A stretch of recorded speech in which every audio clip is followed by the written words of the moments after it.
Diaspora don't need Jamaica, right?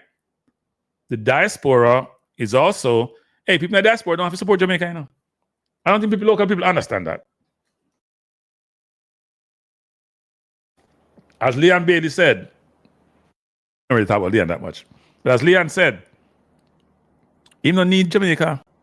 Jamaica need him. Diaspora can say the same thing. Diaspora don't need Jamaica unless you get deported.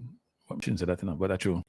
Diaspora don't need Jamaica. They need Jamaica. Jamaica can't do nothing for you in the diaspora. Jamaica can't do nothing for you unless Jamaica the one who gives some scholarship to leave the country. But most people may have family back home or just love the country and want to support the country. But Jamaica can't do nothing for the diaspora. So I don't think Jamaica should be mad with the diaspora, upset with the diaspora, adverse to the diaspora. So they have to give back to the country in some way, shape, or form, because that country was the one who made you in a sense. But I don't think that adversarial relationship is needed between the two parties. I think we should need to work as a collective.